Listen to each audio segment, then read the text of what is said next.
بسم اللہ الرحمن الرحیم۔ السلام علیکم۔ Welcome to S A teaching zone.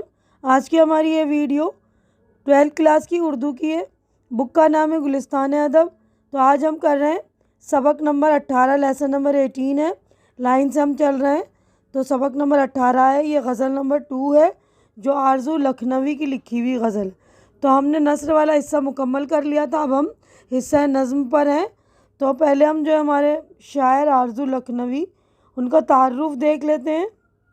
آرزو لکھنوی 1872 تا 1951، تو یعنی کہ 1872 میں وہ پیدا ہوئے اور ان کا انتقال سن 1951 میں ہوا۔ سید انور حسین آرزو لکھنؤ کے رہنے والے تھے۔ ان کے والد کا نام میر ذاکر حسین تھا، وہ بھی شعر کہتے تھے اور یاز تخلص کرتے تھے۔ آرزو نے فارسی اور اپنے زمانے کے دوسرے علوم کی تعلیم لکھنؤ میں پائی، خاص طور پر عروض اور قواعد میں مہارت پیدا کی۔ میر ضامن علی جلال لکھنوی اس وقت کے مشہور شاعر تھے۔ آرزو نے ان کی شاگردی اختیار کی۔ شاعری کے علاوہ ان سے زبان و بیان کے نکات بھی سیکھے۔ استاد کی وفات کے بعد ان کے جانشین قرار پائے۔ اس زمانے میں کلکتے اور بمبئی میں تھیٹر کی متعدد کمپنیاں تھیں۔ آرزو نے ان کے لیے کئی ڈرامے مثلاً متوالی جوگن، دل جلی بیراگن وغیرہ لکھے۔ فلموں کے لیے بھی کچھ گیت لکھے۔ نظام اردو زبان سے متعلق ان کا اہم رسالہ ہے۔ ان کے کلام کے 4 مجموعے شائع ہوئے ہیں: فغان آرزو، جہان آرزو، بیان آرزو اور سریلی بانسری۔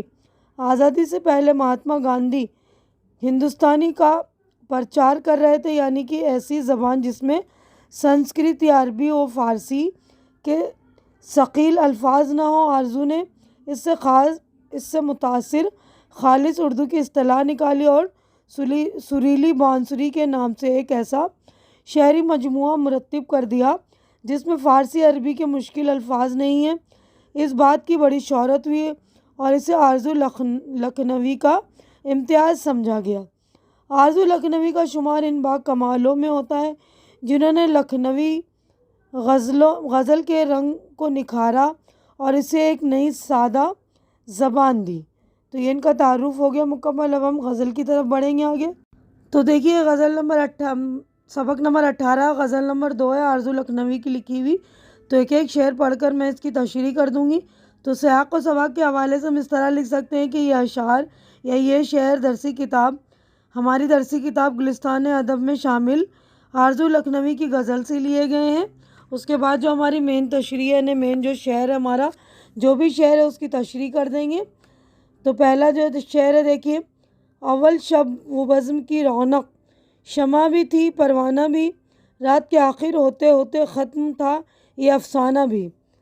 تو قاعدہ یہ ہے کہ رات ختم ہونے پر اول شب یعنی جب کوئی محفل آراستہ کی جاتی تو اس میں روشنی کے لیے شمع روشن کی جاتی۔ شمع روشن ہونے ادھر ادھر سے پروانے آ کر اس پر نثار ہونے لگتے ہیں۔ یہ عجیب منظر ہوتا ہے۔ شاعری نے اس منظر سے فائدہ اٹھا کر یہ شعر کہا ہے کہ بزم کی رونق شمع بھی تھی اور پروانہ بھی۔ جیسے جیسے رات گزری شمع بھی پگھل کر اپنے اختتام پر پہنچی اور پھر اس کے گل ہونے کے بعد نہ روشنی رہی نہ پروانے، یعنی ساری رات بزم کی رونق ختم ہو گئی۔ یعنی ساری بزم کی رونق یعنی جیسے جیسے شمع جو ہے نا بجھتی گئی تو پروانے بھی جو ہے ختم ہوتے گئے نا، یعنی ساری بزم کی رونق ختم ہو گئی۔ رات کے ختم ہوتے ہوتے حسن یعنی شمع کا عشق اور پروانے کا فسانہ بھی جو ہے ختم ہو گیا۔ یعنی جب تک حسن ہے اس کے چاہنے والے بھی ہیں، اور جب حسن نہیں ہوتا تو پروانے بھی نہیں ہوتے۔ یعنی جب حسن ہوتا ہے یعنی شمع ہوتی ہے تو پروانے ہوتے ہیں، یعنی عشق ہوتا ہے، حسن کے ساتھ عشق اور شمع کے ساتھ پروانے۔ اب اگلا شعر ہے: ہاتھ سے کس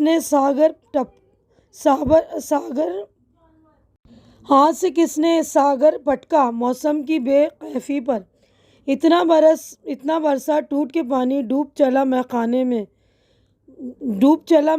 بھی۔ تو عام بات ہے کہ موسم بہار ہو یا ابر چھایا ہو تو شراب پینے میں ایک خاص لطف آتا ہے۔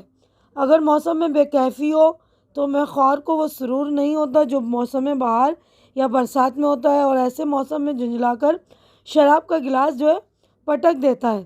شاعر نے اس کیفیت سے فائدہ اٹھا کر کہا کہ ایسا کون سا میں خوار ہے جس کے ساغر پٹکنے سے قدرت نے اتنا پانی برسایا کہ شراب خانہ تک ڈوبنے لگا، یعنی قدرت کو میں خوار کی جھنجھلاہٹ پر رحم آ گیا۔ اب اگلا شعر ہے، ایک لگی کے دو ہیں اثر اور دونوں حزب مراتب ہیں، لو جو لگائے شمع کھڑی ہے رقص میں ہے پروانہ بھی۔ تو شاعر کا کہنا ہے کہ شمع اور پروانہ دونوں پر عشق کا اثر حزب مراتب یعنی حیثیت مرتبہ کے مطابق ہو رہا ہے۔ شمع لو لگائے یعنی روشن ہو رہا ہے، یعنی اس کی لو میں روشنی ہے، اس کی روشنی کو دیکھ کر پروانہ اس کا طواف کرتا ہے، یعنی اس کے چاروں طرف گھومتا ہے، لو کے قریب پھڑپھڑانے لگتا ہے۔ شاعر نے اسے دل کی لگی میں رقص کرنے سے تعبیر کیا ہے۔ حقیقتاً اس طرح پروانہ شمع پر نچھاور ہو جاتا ہے، شمع کو بھی پروانے کی آمد کا انتظار رہتا ہے۔ اسی کیفیت کو ایک لگی کے دو ہیں اثر کہا ہے۔ اب اگلا دیکھتے ہیں، اگلا شعر ہے، دونوں جولاں گاہے جنوں ہیں بستی کیا ویرانہ کیا، اٹھ کے چلا جب کوئی بگولا دوڑ پڑا دیوانہ بھی۔ ایک سچے عاشق کے لیے بستی ہو یا ویرانہ دونوں ایسی جگہ ہے جہاں اس کی محبوبانہ حرکتیں ظاہر ہو سکتی ہیں۔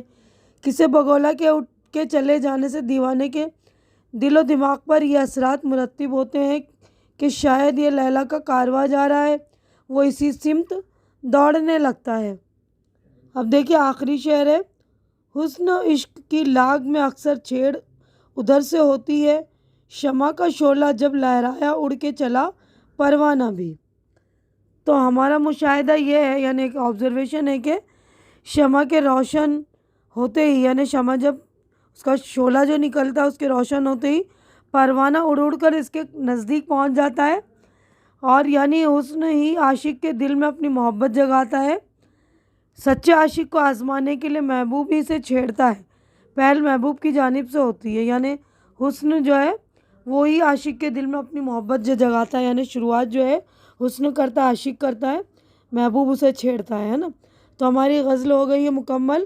تو یہاں پہ شاعر کا نام دیکھیے آرزو لکھنوی، تو یہ والا صفحہ ہمارا مکمل ہو گیا۔ نیکسٹ پیج پر ہم چلیں گے، دیکھیے اگلے صفحے پر جو ہے مشق، تو مشق میں پہلا جو ہے لفظ و معنی، تو پہلا لفظ ہے اول شبد یعنی رات کا پہلا پہر، بے کیفی بے لطفی جس میں کوئی مزہ نہ ہو، حسب مراتب مرتبے کے مطابق، رقص ناچ، جولا گاہے جنوں وہ دشت یا میدان جہاں دیوانگی کا اظہار کیا جا سکے۔ اب اس غزل سے متعلق غور کرنے کی بات ہے، دیکھیے اردو شعر و ادب کی تاریخ میں دکن، دہلی اور لکھنؤ بڑے ادبی مراکز تسلیم کیے جاتے ہیں۔ انہی ادبی اصطلاح میں عام طور پر ادبی دبستان کہتے ہیں، دبستان کا مطلب مدرسہ ہوتا ہے۔ آرزو لکھنوی دبستان لکھنوی کی آخری نسل سے تعلق رکھتے ہیں۔ 20ویں صدی میں یہ تفریق ختم ہو گئی، اب اس طرح کے دبستان کا کوئی وجود نہیں، یعنی دبستان جو تھی ان کا جو مدرسہ تھا ادبی مدرسہ، تو اس میں یہ کہتے ہیں کہ جو تعلق تھا ان کا آخری جو آرزو لکھنوی تھے، جو مطلب دبستان لکھنوی جو تھا۔ اب سوالات ہمارے شروع ہیں، یہاں پر دیکھیے 3 سوالات ہیں، تو تینوں کے ہم جوابات دیکھیں گے۔ پہلا سوال ہے دبستان لکھنؤ کے 5 شعراء کے نام لکھیے، تو جوابات دیکھ لیجئے۔ تو دیکھیے دبستان لکھنؤ کے 5 شعراء امام بخش، ناسخ، خواجہ حیدر علی آتش، انشاء اللہ خان انشا، قلندر بخش جرأت اور پنڈت دیا شنکر نسیم۔ تو یہ 5 جو ہے شاعروں کے نام ہیں شعراء کے۔ آرزو لکھنوی کی غزل کی امتیازات کیا ہیں؟ آرزو لکھنوی کی غزل کی امتیازات یعنی خاص بات جو ہے جو دوسروں سے الگ ہوتی ہے، یہ کہ آرزو نے اپنے معاصر شعراء کے مقابلے میں عربی فارسی کے ثقیل الفاظ کے استعمال سے گریز کیا ہے۔ ثقیل جو ہے مشکل الفاظ ہیں ان سے پرہیز کیا، انہوں نے غزل کو ایک نیا روپ دیا، آسان اور ہندی آمیز زبان استعمال کی جسے انہوں نے خالص اردو کا نام دیا ہے۔ اب سوال نمبر 3 ہے صنعت تضاد کسے کہتے ہیں؟ اس غزل کے